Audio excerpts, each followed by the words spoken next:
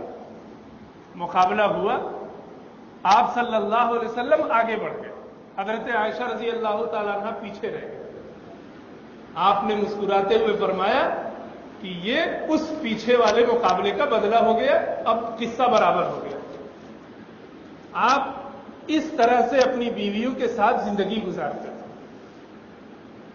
حضرت خدیجۃ الکبریٰ رضی اللہ تعالیٰ عنہ, جو آپ صلی اللہ علیہ وسلم کی سب سے زیادہ محبوب بیویوں میں تھی, اور سب سے پہلا نکاح آپ نے انہی سے کیا. جب تک یہ زندہ رہی, حیات سے رہی, آپ نے کوئی شادی نہیں کی. ساری شادیاں, 10 شادیاں ان کی وفات کے بعد, اور آپ کی جتنی اولاد ہوئی جو باحیات رہی وہ سب حضرت خدیجہ رضی اللہ تعالیٰ عنہ سے بہت محبت فرمایا کرتے تھے. حضرت عائشہ رضی اللہ تعالیٰ عنہ فرماتی تھی کہ مجھے رشک ہوتا تھا. حضور صلی اللہ علیہ وسلم ہمیشہ حضرت خدیجہ رضی اللہ تعالیٰ عنہ کا ذکر خیر فرمایا کرتے تھے.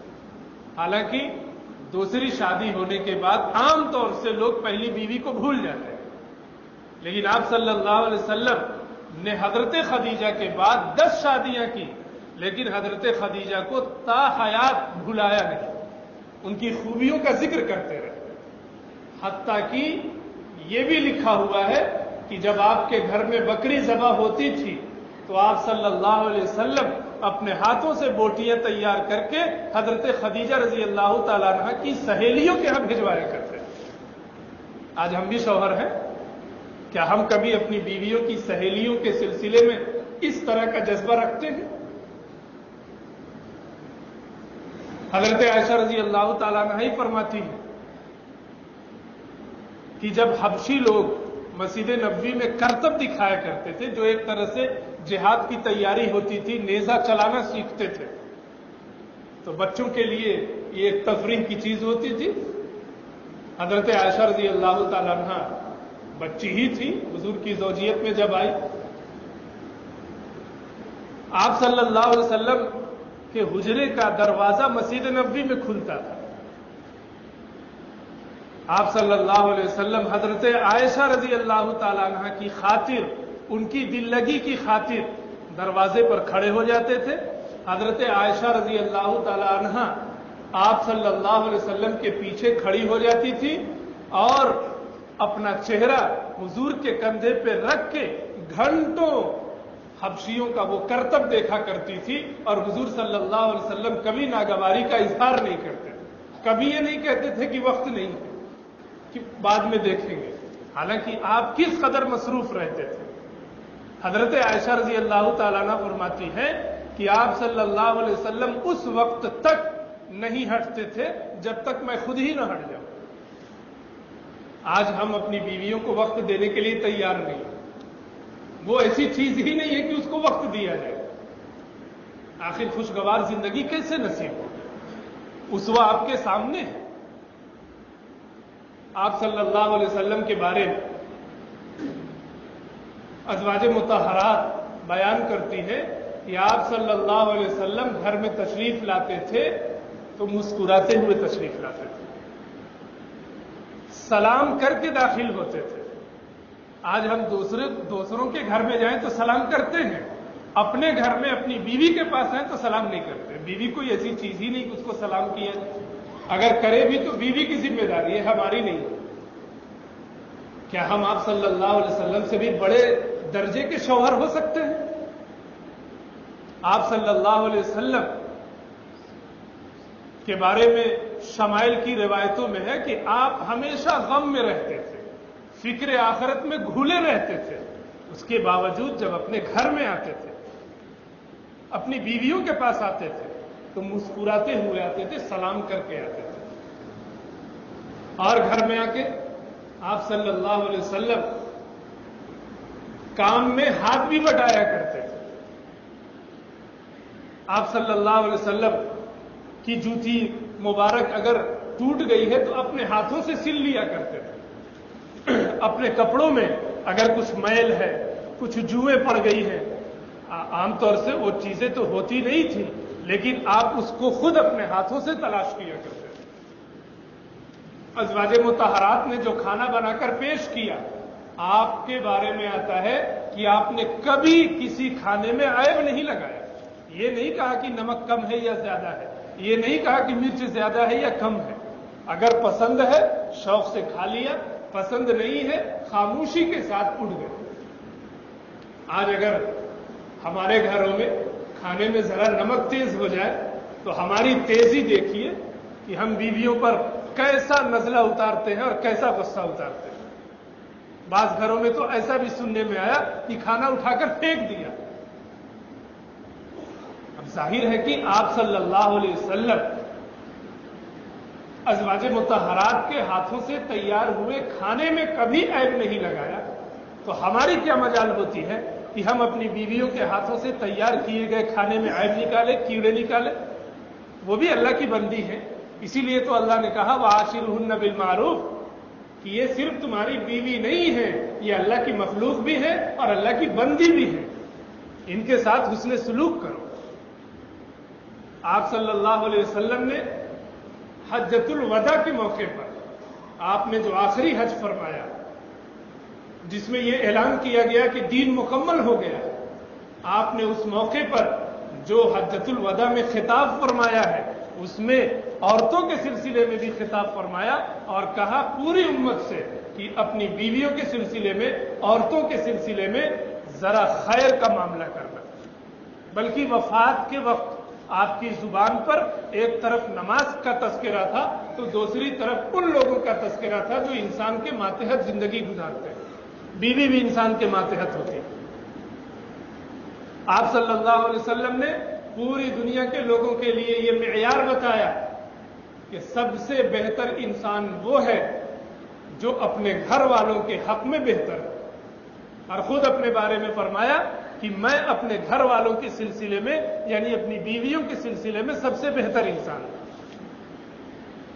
یہ معیار ہے۔ اگر زندگی آپ صلی اللہ علیہ وسلم کے اس اسوے کے آئینے میں گزاری جائے اور اپنے آپ کو نیک، با اخلاق اور بامروت شوہر بنا کر زندگی گزاری جائے تو اس ازدواجی زندگی اسی دنیا میں جنت کا نمونہ ہے۔ اور اگر آپ صلی اللہ علیہ وسلم کے اسوے کو نظر انداز کر کے اپنے کو بڑا اور اپنے کو سخت مزاج بنا کر زندگی گزارے تو ازدواجی زندگی اسی دنیا میں